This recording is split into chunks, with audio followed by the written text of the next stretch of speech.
Detroit, Michigan, March 15, 1971. The Fox Theater was packed with 5,000 people who had come to forget their troubles for a few hours. Outside, the city was bleeding. The auto industry was failing. Racial tensions were at a breaking point. Young men were coming home from Vietnam broken, or not coming home at all. But inside the theater, none of that mattered. Inside, there was only Marvin Gaye and his voice. Marvin stood at the microphone, bathed in amber spotlight, wearing a perfectly tailored black suit. His hair was processed, his smile was practiced, and his voice was pure silk. He was 31 years old and at the peak of his commercial success. The Prince of Soul, the man who could make any woman weak in the knees and any man wish he had that voice, that presence, that effortless magnetism. He had been performing for 90 minutes, moving through his catalog of hits. How sweet it is. Ain't that peculiar? I heard it through the grapevine. The crowd was in his palm. They sang along. They danced. They surrendered themselves to the music. This was what Marvin lived for. This moment when everything else disappeared and there was only the connection between his voice and their hearts. But something was different tonight. Something Marvin couldn't name was sitting in his chest, heavy and uncomfortable. He had been feeling it for weeks now, ever since his brother Frankie had come home from Vietnam. Frankie, who had left Detroit as a proud, patriotic young man and returned as something else entirely. Someone Marvin barely recognized. The brother who had once filled their house with laughter now sat in corners, staring at nothing. The brother who had played baseball in empty lots and dreamed of serving his country now flinched at unexpected sounds and refused to talk about what he had seen. Frankie would disappear for days at a time, and when he returned, he smelled like alcohol and carried stories he would never tell. 3 weeks ago, Marvin had found Frankie sitting on the kitchen floor at 3 a.m., holding their father's old hunting rifle and crying. When Marvin asked what was wrong, Frankie had looked up with those hollow eyes and said, "I killed children, Marvin. I killed children, and I don't know why." That night, Marvin had held his 22-year-old brother while he sobbed and realized that the war had taken Frankie away from them just as surely as if he had died over there. Marvin tried to push the feeling away. This wasn't the time or place. These people hadn't paid their hard-earned money to hear about his personal struggles. They wanted to be entertained, to be transported, to forget about the world outside these walls for a few precious hours. He launched into "I Heard It Through the Grapevine," his biggest hit, and the crowd erupted. 5,000 voices joined his, singing the familiar lyrics about betrayal and heartbreak. Marvin closed his eyes and let the music wash over him. This was his refuge, his sanctuary. When he sang, nothing else existed. But then he opened his eyes. In the front row, directly in his line of sight, sat a young man who couldn't have been more than 22. He was black, thin, wearing a faded army jacket that was too big for his frame. His left leg was missing from the knee down, and he sat with his hands folded in his lap, staring up at Marvin with eyes that were older than his years. Eyes that had seen things no 22-year-old should see. Marvin's voice faltered, just for a moment, just a half beat, but the band noticed. The drummer shot him a questioning look. Marvin recovered quickly, sliding back into the groove, but his eyes kept drifting back to the young veteran in the front row. The soldier wasn't singing along like everyone else. He wasn't dancing or smiling or losing himself in the music. He was just watching, with those hollow eyes that reminded Marvin so much of Frankie. The same empty stare, the same 1,000-yard look that spoke of horrors witnessed and innocence lost. As Marvin sang about betrayal and lost love, all he could think about was his brother's stories. The villages burned, the children killed, the friends who didn't make it home, the way Frankie would wake up screaming in the middle of the night, calling out names Marvin didn't recognize. The song was nearing its climax, the part where Marvin would usually lose himself in vocal runs and improvisations, but the words felt hollow in his mouth. How could he sing about romantic heartbreak when this young man in front of him had witnessed real heartbreak? How could he perform escapist entertainment when the world was literally burning? That's when it happened. Marvin stopped singing. The band kept playing for a few beats, expecting him to come back in.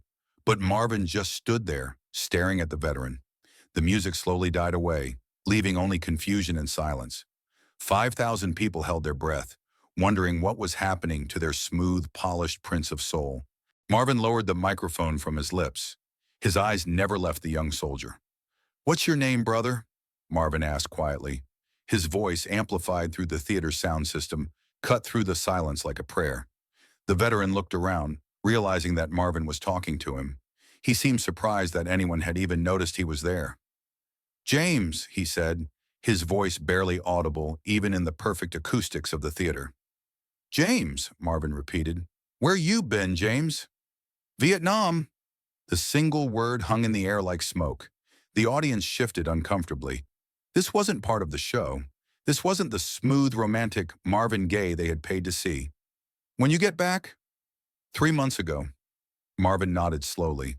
He thought about Frankie, about the stories, about the nightmares that still woke his brother up screaming. "Why don't you come up here, James?" A murmur went through the crowd. This was unprecedented. Marvin Gaye didn't invite random audience members on stage. He was a professional, polished, controlled. James shook his head, pointing to his missing leg. "I can't really—" "That's all right, brother. Take your time." And then Marvin did something that shocked everyone, including himself. He walked down the steps at the side of the stage, into the audience, and offered James his hand. The theater was completely silent now. 5,000 people watching this surreal moment unfold. Some of them were annoyed. They had paid good money for a concert, not for whatever this was. Others sensed they were witnessing something important, something that would change everything. James looked up at Marvin's outstretched hand. There were tears in his eyes. "Come on, brother," Marvin said softly. "Let's go up there together." James took Marvin's hand and, with the help of several audience members, made his way onto the stage. The journey was slow, painful to watch. Every step was a struggle. But eventually James stood center stage, facing 5,000 people who had no idea what to do with this moment. Marvin walked back to the microphone. James stood beside him, looking overwhelmed and frightened. "James here has been fighting for our country," Marvin announced to the crowd. "He gave his leg for America, for us, for freedom." There was scattered applause, but it felt hollow, obligatory. Marvin looked at James, then out at the crowd. He thought about Frankie. He thought about all the young men who had gone to Vietnam and come back broken, or not come back at all. He thought about the music he had been making, the escapist love songs that ignored the reality of what was happening in the world. "James," Marvin said into the microphone, "I got a question for you." James nodded, still overwhelmed by being on stage in front of thousands of people. "What's happening, brother?" It wasn't really a question. It was a cry from the heart, a recognition of pain, an acknowledgement of everything that was broken in the world. James opened his mouth to answer, but no words came out. His face crumpled, and tears began streaming down his face. The silence in the theater was complete now. 5,000 people holding their breath as they watched this young man fall apart on stage. "It's all right," Marvin said softly, moving closer to James. "You don't have to say nothing. I see you, brother. I see what you're carrying." James wiped his eyes with the back of his hand. When he finally spoke, his voice was barely a whisper, but in the perfect acoustics of the theater, everyone heard him. "I don't sleep no more," James said. "I close my eyes and I see their faces. The ones I—" He couldn't finish the sentence. Marvin nodded. He thought about Frankie's nightmares, about the screaming that woke up the whole house. "What you need, James? What you need to heal?" James looked out at the audience. 5,000 faces staring back at him, with expressions ranging from sympathy to confusion to impatience. "I need people to know," he said. "I need people to know what we did over there. What it cost us. What it cost them." Marvin felt something break open in his chest. This was what had been sitting there all night, all these weeks since Frankie came home. The weight of unspoken truth. The burden of pretending everything was fine when the world was on fire. And suddenly Marvin began to sing. But it wasn't "I Heard It Through the Grapevine." It wasn't any of the romantic hits that had made him famous. Instead, he began to sing a song that didn't yet exist, words that were coming from somewhere deep inside his soul.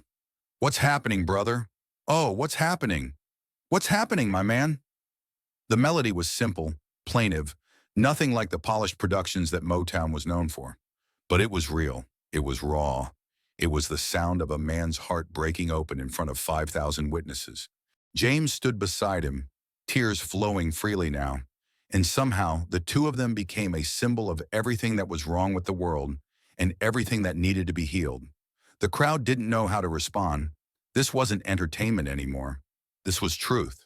This was confession. This was a successful entertainer throwing away his carefully crafted image to acknowledge the pain that everyone was pretending didn't exist. When the song ended, the theater was completely silent. James embraced Marvin, whispered something in his ear that no one else could hear, and slowly made his way back to his seat. Marvin watched him go, then turned back to the microphone. "Thank you," he said simply, and walked off stage. The concert was over. There would be no encore, no closing ballad, no final bow. Marvin had given them something far more valuable than entertainment. He had given them truth. Backstage, Marvin's manager was furious. "What the hell was that? You can't just stop a show and turn it into some kind of political statement. This isn't what people pay to see." But Marvin wasn't listening. He was thinking about James, about Frankie, about all the songs he had never written, all the truths he had never told. He realized that he could never go back to singing just love songs, just escapist entertainment.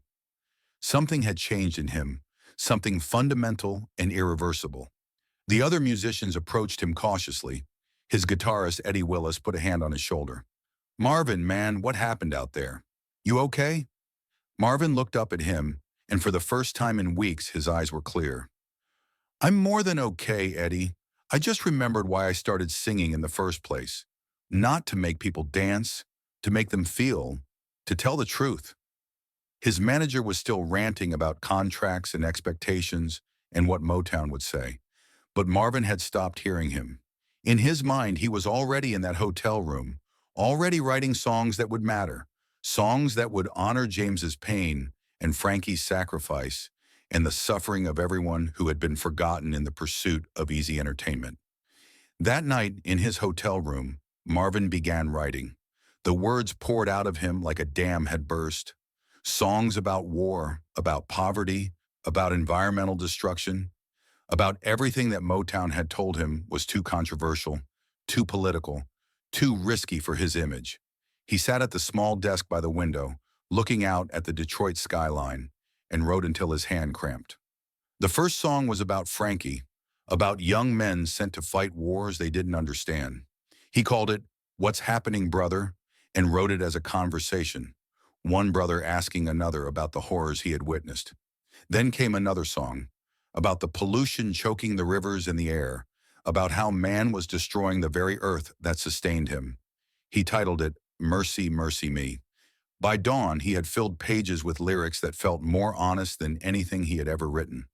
These weren't songs designed to make people dance or fall in love.